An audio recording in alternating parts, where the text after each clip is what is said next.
Namaskar. The Life of Swami Vivekananda by his Eastern and Western Disciples. भाग 2. Establishing the American Work. अमेरिकी कार्य का सुदृढ़ीकरण. Episode 1. पिछले भाग में हमने स्वामी जी की इंग्लैंड यात्रा के अनोखे वर्णन को सुना. 22 अक्टूबर 1895 को प्रिंस हॉल लंदन में आत्मज्ञान पर दिए गए उनके व्याख्यान ने दर्शकों को मंत्रमुग्ध किया. उनके सशक्त और स्पष्ट विचारों ने श्रोताओं को गहराई से प्रभावित किया. उन्होंने वेदांत दर्शन के सार्वभौमिक सत्य को प्रस्तुत करते हुए सभी धर्मों की समानता पर जोर दिया. यह व्याख्यान उनकी सफलता का आधार बना और उन्होंने इंग्लैंड के उच्च वर्ग में अपनी पहचान बनाई. इस भाग में हम जानेंगे कि कैसे स्वामी विवेकानंद की अनुपस्थिति में भी उनके शिष्यों ने अमेरिका में वेदांत दर्शन को जीवित रखा.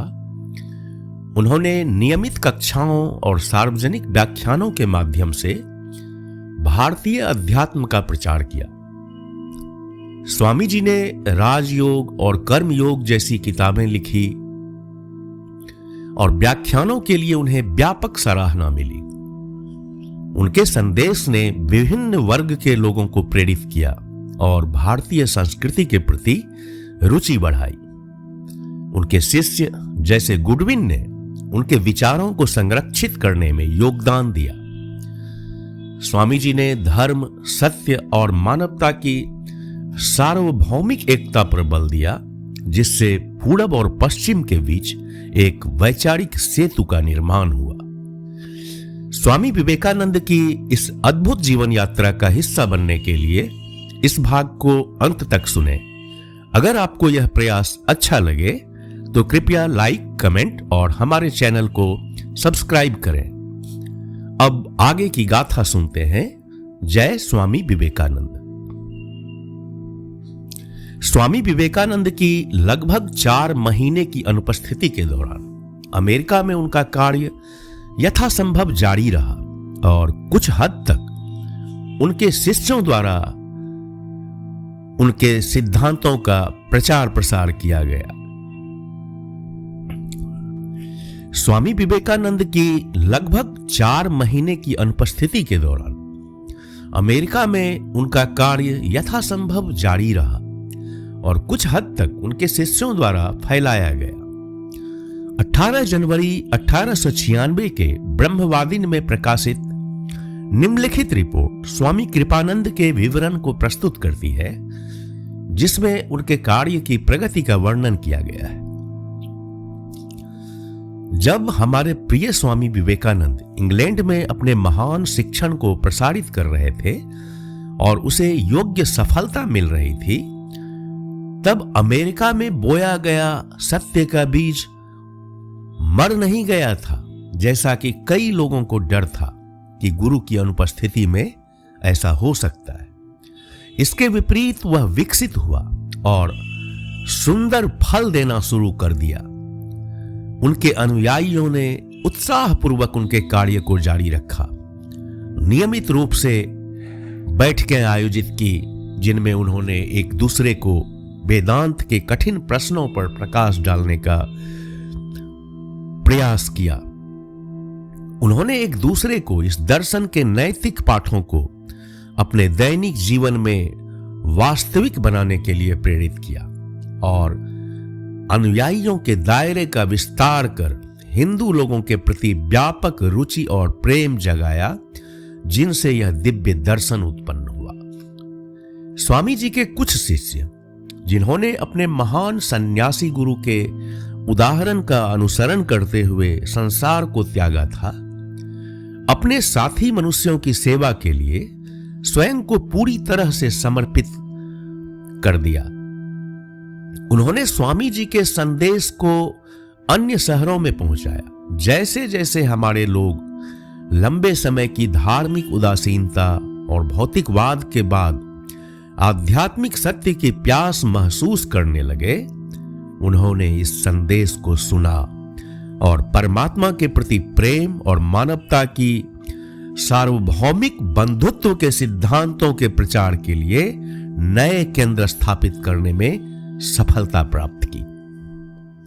ऐसे स्वतंत्र केंद्र बफेलो, डेट्रॉइट और संघ के अन्य शहरों में स्थापित हुए, जहां सच्चाई की खोज करने वाले गंभीर पुरुष और महिलाएं हमारे महान उद्देश्य के लिए समर्पण और उत्साह के साथ कार्य कर रहे हैं। उपरोक्त रिपोर्ट में स्वामी जी के जिन सन्यासी शिष्यों का उल्लेख किया गया है वे मैडम मैरी लुइस और लियोन लैंड्सबर्ग थे। स्वामी जी ने इन्हें थाउजेंड आइलैंड पार्क में सन्यास की दीक्षा दी थी, जिसके बाद इन्हें क्रमशः स्वामी अभयानंद और स्वामी कृपानंद के नाम से जाना गया। दोनों ने उत्साहपूर्वक वेदांत के संदेश को जीवंत बनाए रखने का प्रयास किया जब तक कि स्वामी जी वापस नहीं लौटे।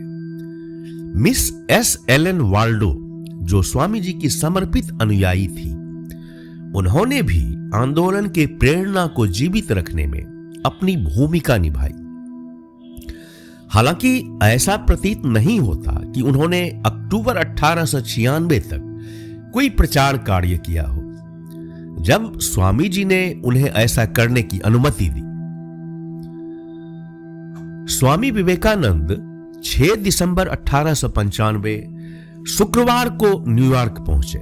यात्रा के दौरान समुद्री बीमारी झेलने के बावजूद वे उत्कृष्ट स्वास्थ्य और उत्साह में थे। इंग्लैंड की उनकी यात्रा और वहां किया गया उनका ऊर्जावान कार्य यद्यपि कठिन था, लेकिन अनुभव बहुत सुखद था।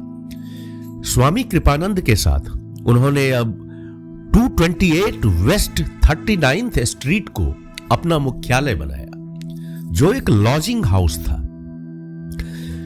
स्वामी कृपानंद वहां नवंबर के दौरान रहते हुए कक्षाएं आयोजित कर रहे थे। स्वामी जी और उनके शिष्य ने 2 बड़े बड़े कमरे साझा किए, जो लगभग 150 लोगों को समायोजित कर सकते थे। इन कमरों का उपयोग स्वामी जी की नियमित शास्त्रीय कक्षाओं के लिए किया जाता था। बाद में, जैसा कि हम देखेंगे, उनके रविवार के व्याख्यानों के लिए बड़ी क्षमता वाले हॉल किराए पर लिए गए। पिछले अध्याय में जिन महिला का उल्लेख किया गया था, जिन्होंने स्वामी जी के शीतकालीन कार्य के लिए आर्थिक सहायता का वादा किया था, वे इसे देने में बाधित हो गईं। लेकिन स्वामी जी अपनी सफलता के लिए मनुष्यों या बाहरी चीजों पर निर्भर नहीं थे। उन्होंने तुरंत अपने शिक्षण कार्य में स्वयं को समर्पित कर दिया और पिछली बार की तरह इस बार भी 4 योग, कर्मयोग, भक्ति योग, राजयोग और ज्ञान योग को अपने विषय के रूप में चुना। 9 दिसंबर की शाम को अपनी कक्षाओं की शुरुआत करने के बाद उन्होंने क्रिसमस की छुट्टियों तक बिना रुके कार्य किया और नियमित रूप से प्रतिदिन 2 कक्षाएं संचालित की। इसके अलावा उन्होंने बड़ी मात्रा में पत्राचार किया, पतंजलि के योग सूत्रों पर अपनी टिप्पणी लिखवाई, जिसे उनके प्रसिद्ध ग्रंथ राजयोग में शामिल किया गया। कई निजी साक्षात्कार भी दिए। उन्होंने ब्रह्मवादिन के लिए भक्ति पर कुछ लेख भी लिखे। स्वामी विवेकानंद के शिष्य शुरू से ही उनके व्याख्यानों और कक्षाओं की बातचीत को लिपिबद्ध करने के इच्छुक थे, क्योंकि स्वामी जी स्वयं अपने शिक्षण को संरक्षित करने का विशेष प्रयास नहीं करते थे। इसलिए दिसंबर 1895 में न्यूयॉर्क वेदांत सोसाइटी के पदाधिकारियों, जिसे स्वामी जी ने पिछले वर्ष स्थापित किया था, उनके व्याख्यानों को रिकॉर्ड करने के लिए एक स्टेनोग्राफर नियुक्त किया। लेकिन यह पाया गया कि विषय की अपरिचितता के कारण वह स्वामी जी के वाक प्रवाह के साथ तालमेल नहीं बैठा पाया। दूसरे स्टेनोग्राफर को नियुक्त किया गया, लेकिन वही परिणाम। अंततः इंग्लैंड से हाल ही में न्यूयॉर्क आए एक युवा जोसिया जे गुडविन ने स्वयं को इस कार्य के लिए प्रस्तुत किया। उनकी योग्यता उत्कृष्ट थी। वे एक कोर्ट रिपोर्टर रह चुके थे और उन्हें 11 वर्षों का पत्रकारिता का प्रशिक्षण और 3 समाचार पत्रों के संपादन का अनुभव था। उन्हें नियुक्त किया गया। परिणाम अद्भुत रहा। उन्होंने स्वामी जी की सभी बातों को शब्दशः लिपिबद्ध कर दिया। इसके अलावा जोसिया गुडविन, जो विविध अनुभवों के साथ एक सांसारिक जीवन जी रहे थे, स्वामी जी को देखते ही लगभग तुरंत सांसारिक जीवन और सभी सांसारिक गतिविधियों को त्यागने के लिए प्रेरित हो गए। स्वामी जी ने उन्हें उनके अतीत के कई प्रसंग सुनाए, जिसने उनमें ऐसा नैतिक परिवर्तन ला दिया कि उनका पूरा जीवन बदल गया। जोसिया गुडविन स्वामी जी के सबसे उत्साही शिष्य बन गए। यहां तक कि उन्होंने स्वामी जी की व्यक्तिगत आवश्यकताओं का ध्यान रखने तक का कार्य किया।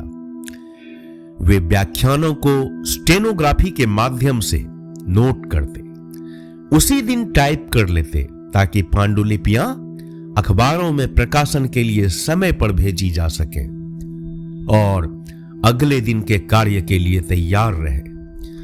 गुडविन की लिपिबद्ध सामग्री भारत में दूर स्थित ब्रह्मवादिन के लिए भी उपयोगी साबित हुई। 20 दिसंबर को स्वामी जी ने अलसिंगा पेरुमल को लिखा, यहां मैं भक्ति पर कुछ प्रारंभिक पन्ने और कर्म पर एक व्याख्यान भेज रहा हूं। अब उन्होंने मेरी कक्षाओं में सभी वार्ताओं को रिकॉर्ड करने के लिए एक स्टेनोग्राफर नियुक्त किया है। अब आपके पास पत्रिका के लिए बहुत सामग्री होगी। स्वामी जी ने उन्हें स्नेहपूर्वक माय फेथफुल गुडविन कहकर संबोधित किया और गुडविन हर जगह उनके साथ रहे। 1896 की बसंत ऋतु में जब स्वामी जी डेट्रॉइट और बोस्टन गए तो गुडविन भी उनके साथ गए और बाद में वे इंग्लैंड और यहां तक कि भारत भी उनके साथ गए। गुडविन के अथक परिश्रम के बिना स्वामी जी के विचारों और शिक्षाओं का बहुत बड़ा भाग हमें मिलने से वंचित हो जाता, क्योंकि स्वामी जी ने स्वयं बहुत ही कम लेखन कार्य किया था।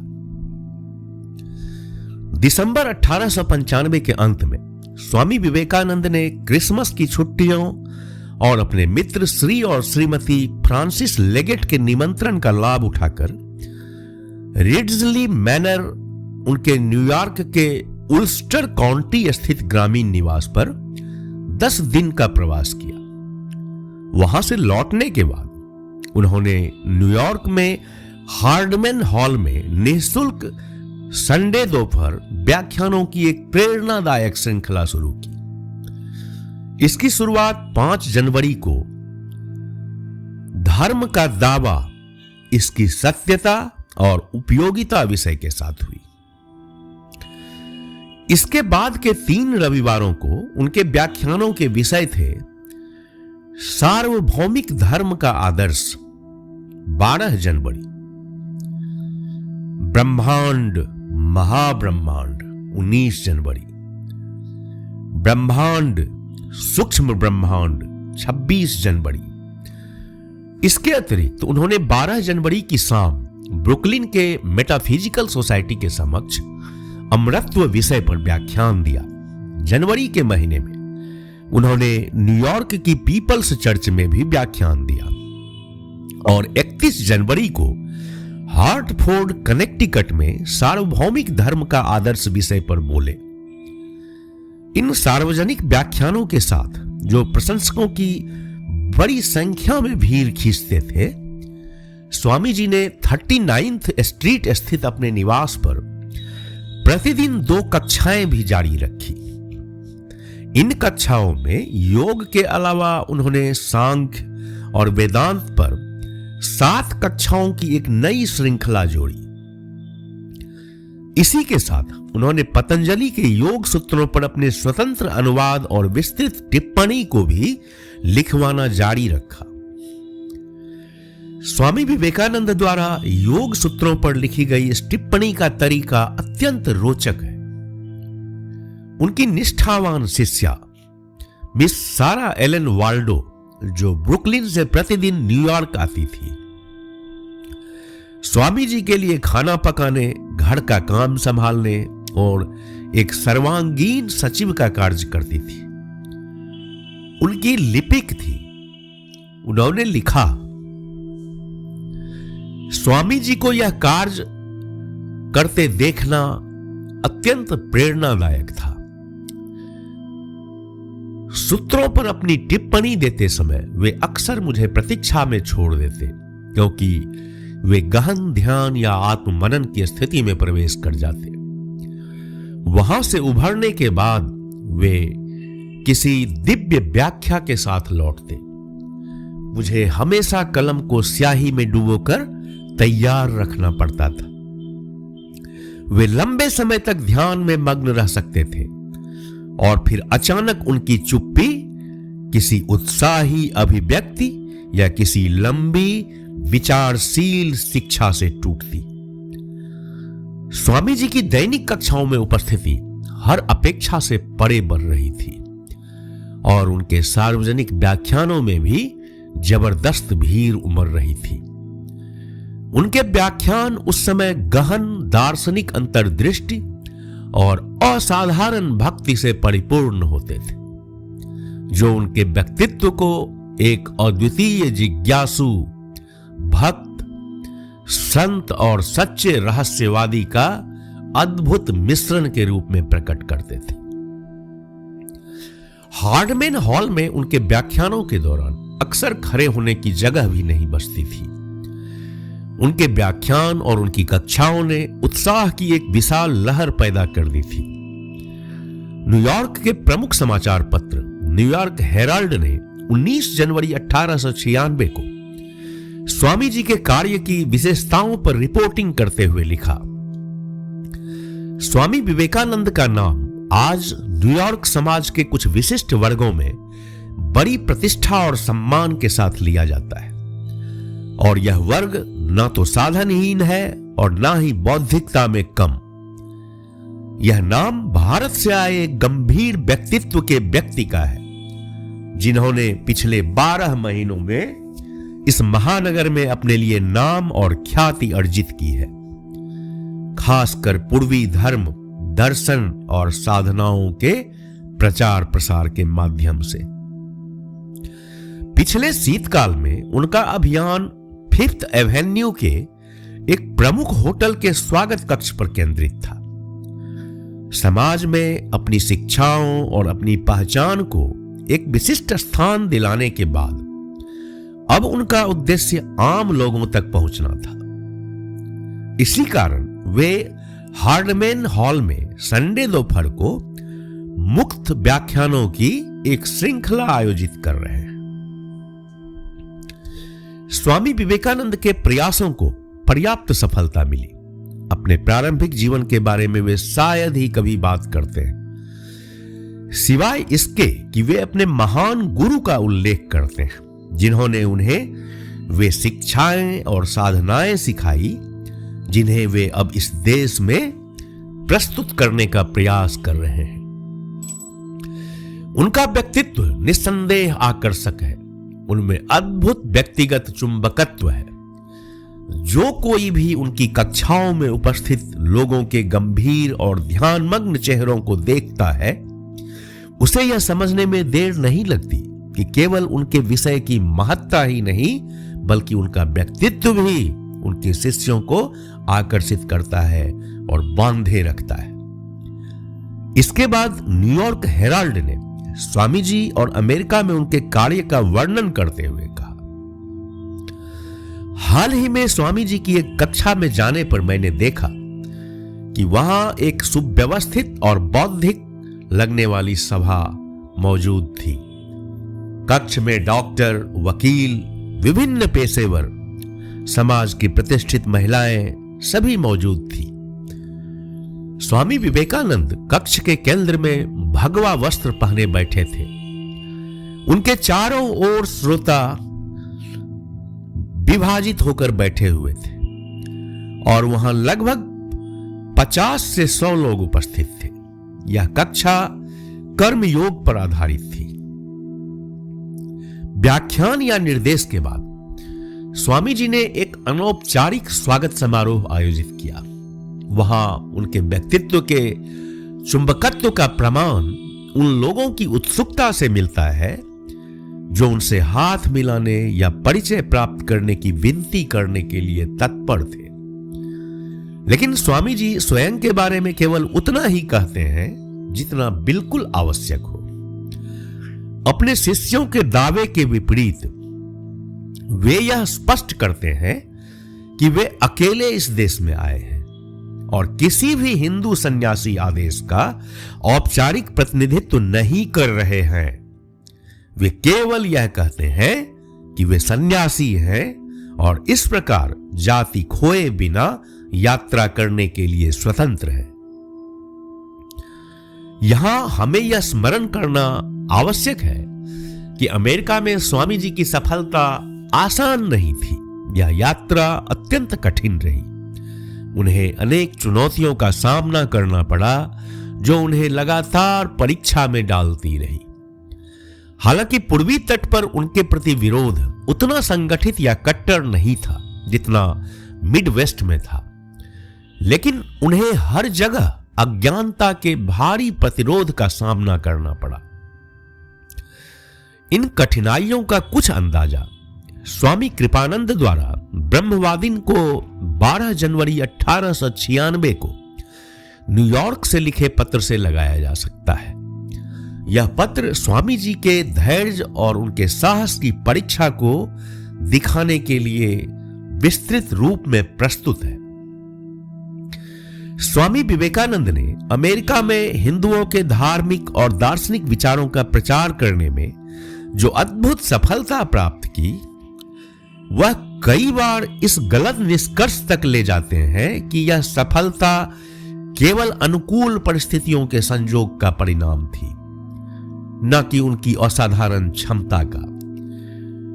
लेकिन जब हम अपने देश की सदी के अंत की स्थिति का अध्ययन करते हैं, विरोधी ताकतों को समझते हैं जिनका उन्हें सामना करना पड़ा और इस प्रयास में पार की गई अनेक कठिनाइयों पर विचार करते हैं, तभी हम उनके द्वारा संपन्न कार्य की महानता को पूरी तरह से समझ सकते हैं।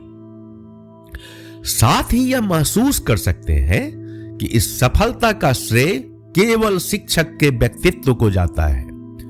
उनकी असाधारण नैतिक, बौद्धिक और आध्यात्मिक क्षमताओं, उनकी विलक्षण ऊर्जा और उनकी इच्छा शक्ति को। यह सत्य है कि शिकागो में आयोजित धर्म संसद के अवसर पर कई भारतीयों ने दुनिया का ध्यान पूर्व के प्रकाश की ओर आकर्षित किया और हमारे देश में एक लहर पैदा की। लेकिन यह लहर उतनी ही जल्दी विलुप्त हो जाती जितनी जल्दी आई थी और इसका कोई अस्थायी प्रभाव नहीं होता यदि यह एक व्यक्ति के अथक प्रयासों के लिए ना होता। उन्होंने लगातार हिंदू धार्मिक विचारों को पश्चिमी भौतिकवाद पर स्थापित करने का प्रयास किया और तब तक रुके नहीं जब तक कि उनका कार्य सफलता के शिखर पर नहीं पहुंच गया। पुराने समय से चली आ रही कुरीतियों और कट्टरता की मोटी परतों से उस समय अमेरिकी मन प्रभावित था। वहां ऐसा कोई धोखा, कोई छल, कोई दिखावा नहीं था जिसने अपने गहरे निशान ना छोड़े हो। उन्हें मिटाना बेहद कठिन था। अमेरिका एक ग्रहणशील राष्ट्र है।